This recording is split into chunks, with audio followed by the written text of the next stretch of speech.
We also found out, Mr. Chair, that 2 acknowledgement receipts, both in the name of Milky Sikuya, both had done on the same day.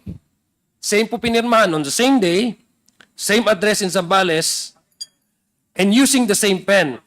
However, have totally different signatures. Tingnan niyo po, magkakaiba. The same day, the same date, same name, but different signatures. Tanong ko po, Mr. Chair, did the person who signed this receipt suddenly forget how they signed in the middle of the same day? Nagkamali ho siya, nakapirma pala siya, tapos pipirma ulit ng isang acknowledgement receipt? Di mo ba, pag naka-receive ka na, hindi ka na ho magpipirma at hindi ka namang mag-receive ng isang another acknowledgement or payment? It could have been acceptable, Mr. Chair, if there was merely a small variance between the signatures. Although, as we can see, these 2 signatures are wholly different from each other. Which only leads to the conclusion, Mr. Chair, that whoever made these ARs was not actually this Milky Sikuya. This is truly mind-boggling, Mr. Chair, to say the least. Another, Mr. Chair, another character who we found is a certain Alice Crescencio. There were 3 different acknowledgement receipts in the name of one Alice Crescencio, submitted by the Department of Education in her name. Tatlo po yan na acknowledgement receipts from the same agency, Department of Education, bearing the same name. However, Mr. Chair, similar to our friend, tandaan niyo po si Kokoy Villamin na na-present po natin nung previous hearing. Similar to our friend Kokoy Villamin, Mr. Chair, there were 3 different signatures. Kapansin-pansin din po rito, Mr. Chair, na si Miss Alice, was apparently, according to these ARs, were in different parts of the Philippines. Pinirman niya, nung inuna, nasa Pasay City siya. Pangalawa, pumirma siya, nasa Iligan City, sa Mindanao. At doon po sa ang aking probinsya, sa Lanao del Sur. Pumirma din ho siya doon. Baka nandun din siya according to the acknowledgement receipt. So, itong pangalan po ito, Mr. Chair, it leaves a very questions, no? Kaya sabi ko, nanganganak ng tanong. Itong mga pangalan na po ito, Mr. Chair, ay hindi pangkaraniwan. Hindi ho natin masyadong naririnig ang Alice Crescencio. Hindi ho common name ito. Kung Maria, ano man yan, yun ang mga common name. But this is an uncommon name. And the chances are, what are the chances, Mr. Chair, that 3 different individuals, persons, have the same names and spelling? What are the chances, Mr. Chair? All receiving the same confidential funds for different purposes from the same agency, which is DepEd. Sobrang laking coincidence ito, Mr. Chair, which actually, it's a mind-boggling. Medyo po para sa akin, kung isipin po natin ito, medyo kalokohan. I'm sorry to use the term po. Medyo kalokohan na po ito. The more likely explanation na gusto ko pong isipin ay itong mga taga-pirma o tagagawa nitong mga ARs na ito ay hindi coordinated. Baka hindi ho sila nag-coordinate and they fail to probably overlook the possibility that they may use the same name. No, signing 3 different ARs from 3 different locations bearing gamit ang isang pangalan, which is in this case Alice Crescencio. Mr. Chair, pero hindi po dyan nagtatapos ang mga kababalaghan ang nakikita natin sa acknowledgement receipts. Mr. Chair, it is also these representations. It's my privilege and honor, Mr. Chair, to introduce to you sina Miss Sally at si Miss Sheila. Magkakaibang pangalan po ito, Mr. Chair, at malamang magkakaibang tao. Kaya nga po sila magkaibang pangalan. Pero ano po ang kapansin-pansin, Mr. Chair? At ano ang napapansin natin rito sa pinipirmang acknowledgement receipts nila from DepEd as seen on the screen? Isa lang po ang pirma nila, si Miss Sally at si Miss Sheila. Kabaliktaran po ito ni Kokoy Villamin. Si Kokoy, parehong pangalan pero isa ang pirma. Kabaliktaran po ni Miss Sheila at Miss Sally. Magkaibang pangalan pero parehong pirma. These are 2 different persons, Mr. Chair, from 2 different addresses, I would assume. However, they have the exact same signature with exact same strokes. At baka isang tintang ballpen ang ginamit, Mr. Chair.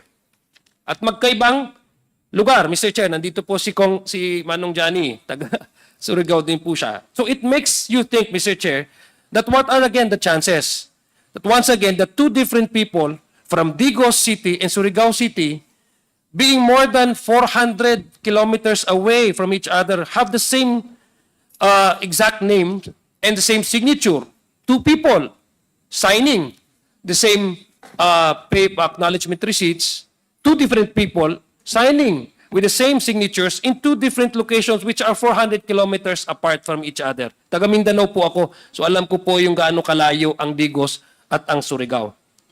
For me, Mr. Chair, only one person did these acknowledgement receipts, but merely changed his handwriting style from print to script in writing, the name and the addresses, but also forgetting, Mr. Chair, probably to change the signature. Yun lang po ang aking naiisip na possible na answer. And because of this, Mr. Chair, I believe that this receipt was again merely fabricated. We have all been introduced to our new characters, Mr. Chair, si Alice, Crescencio, Milky Way si Kuya, Sally, and Miss Sheila. But let us not also forget our original friends na pinakilala ng committee na ito. One of the stars on the issue, Mr. Chair, of the confidential fund is one Mr. Kokoy Villamin. Ina-mention ko po sa inyo earlier, and this was also presented in the previous hearings.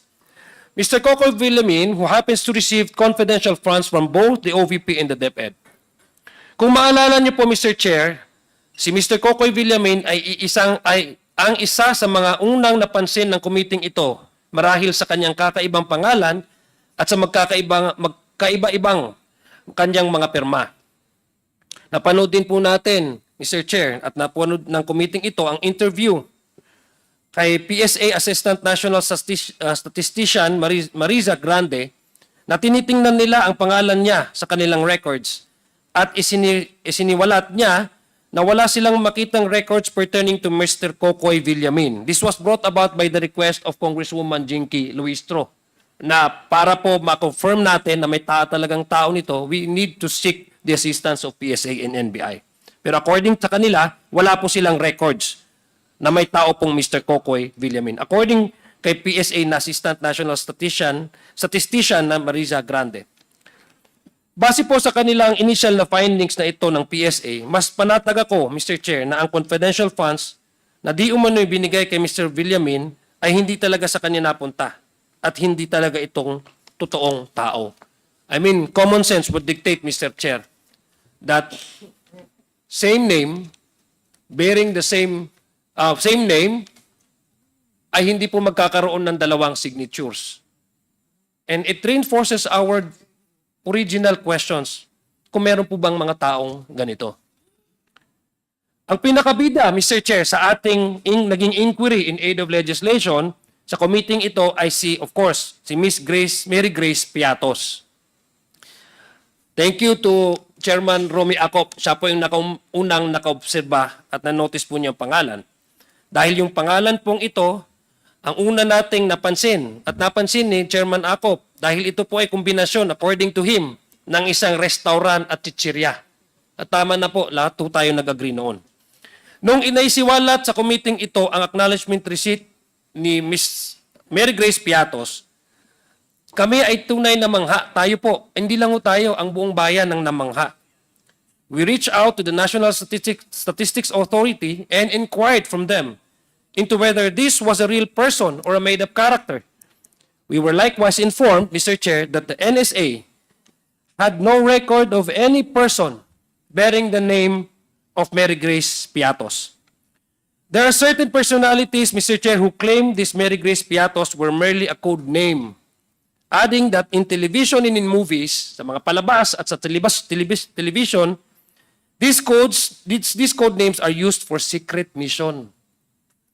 But the fugitive, and I address to him directly in hiding, forgets that this is real life. Tunay po tayong nag-iimbestiga dito, hindi po ito television, hindi po ito palabas. That the people's money, earned through the hard work of every Filipino, should be scrutinized on how they were spent by our agencies. Mr. Chair, ang keyword, Mr. Chair, is transparency. Transparency is required kasi kailangan masilip ng otoridad, gaya ng COA, o kaya't ang taong bayan kung nasa tama ba ang paggastos ng kanilang pondo. In this particular case, the confidential funds. The PSA recently informed us, Mr. Chair, that our new friends, Mr. Kokoy Villamin, Ms. Milky Sikuya, and Ms. Alice Crescencio, are also all non-existent. Wala po silang record. Non-existent. Hindi po sila, according to PSA, ay posibleng hindi po ito mga tao. There is no record of their birth, no record of their marriage, contracts, whatsoever, or death. No, sana naman po, hindi death, no? Although we just want to leave no stone unturned. That's why we request them if they have a proof that would really prove an evidence of their existence. Birth, marriage, or even death certificates. Wala po, according to PSA. In fact, Mr. Chairman, of the 677 names from the DepEd acknowledgement receipts, which we submitted to the PSA for verification, para po patunayan na kung mayroon bang tao na ganito, the 677 names from the ARs, it was determined by the PSA, Mr. Chair, that only 405 of these ARs with these names have no record whatsoever. So malaki-laki po yung persyento, 677. Out of the 677, 405 ang wala pong verifikasyon at wala pong record ng PSA. So, Mr. Chair, it is unlikely that all of these are merely code names, as some supposedly high-powered lawyer would claim, that this simply would not make sense from a legal standpoint, which we will discuss more, Mr. Chair, and from a practical perspective, since it would be an unbelievable, unimaginable amount of effort to do. Imagine, Mr. Chair, gumawa ka, pag-imbento ka ng ganyang karamihang pangalan. At let us go back to Alice Crescencio, if assuming without conceding that these are code names. Di ba pag mga code names po, ibig sabihin you somehow protect the real identity of the person. That's why you're using code names. Itatanungin ko po, ilang beses silang kumukuha ng code names sa sinasin sa isang tao? Halimbawa, si Alice Crescencio, 3 beses pumirma sa magkakaibang lugar ng ARs. How would they find out if Miss Alice Crescencio is assigned to a particular person kung 3 beses nila itong ginamit? Kung tanamang, if assuming that what they're saying is true, how sloppy they are to work and assign 3 code names to 3, same code name to 3 different persons.